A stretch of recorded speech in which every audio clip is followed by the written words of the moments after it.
এই মতুয়া সম্প্রদায়ের মানুষ যারা এই পশ্চিমবঙ্গের প্রায় 1.5 কোটি মানুষ, তাদের ভবিষ্যৎ আজকে অনিশ্চিত।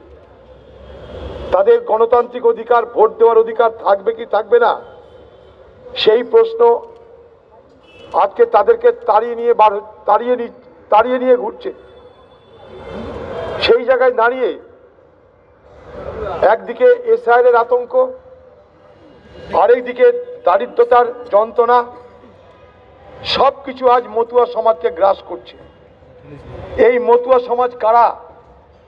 যারা এই পশ্চিমবঙ্গের দলিত সম্প্রদায় অর্থাৎ শিডিউল কাস্ট সম্প্রদায়, তারা হচ্ছে মতুয়া। এরা কেন এখানে এসেছে? বাংলাদেশ থেকে উৎখাত হয়ে এসেছে। স্বাধীনতার সময় থেকে বাংলাদেশের সরকার এবং সেখানে নানা সাম্প্রদায়িক ঘটনার পরিপ্রেক্ষিতে তাদেরকে বাংলাদেশ ছেড়ে এখানে পালিয়ে আসতে বাধ্য হতে হয়েছে এবং এখানে তারা বসবাস করছে। আমরা সবাই জানি এটা।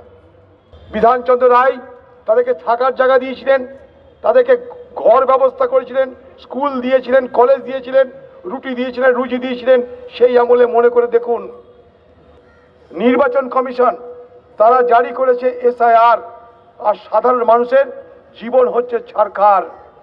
আজকে এই মতুয়া সমাজের পাশে তাই দাঁড়ানোটা, তাদেরকে সমর্থন করাটা আমার কাছে এবং আমার সাথীদের কাছে মানবিক কারণ বলে আমি মনে করি।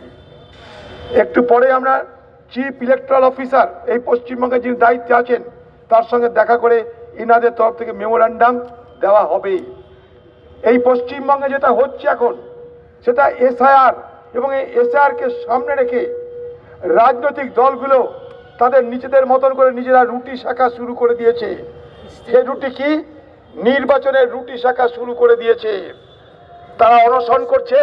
সেই অনশন মঞ্চে কোনো নেতা যায় না, কোনো সরকারের কোনো তরফে কেউ যায় না। অথচ এই মতুয়া সমাজ, তাদের ভোটে তৃণমূল জেতে, তাদের ভোটে বিজেপি জেতে, কংগ্রেস জেতে না। তাই আমি কংগ্রেসের আসিনি এখানটায়, কিন্তু জেতার পর এই মতুয়া সমাজের বিপদের সময় তারা মতুয়া সম্প্রদায়ের সঙ্গে যোগাযোগ রাখে না। একদিকে তৃণমূল সরকার, আরেকদিকে বিজেপি, উভয়কে আমি দাবি রেখেছি যে পার্লামেন্ট খুলছে আজকে, 1 ডিসেম্বর থেকে পার্লামেন্ট খুলছে। এই পার্লামেন্টে যেন ভারত সরকারের পক্ষ থেকে বিশেষ অর্ডিন্যান্স নিয়ে এসে যেন এই মতুয়া সম্প্রদায়কে এসআইআর থেকে মুক্ত করার ব্যবস্থা করা হয়।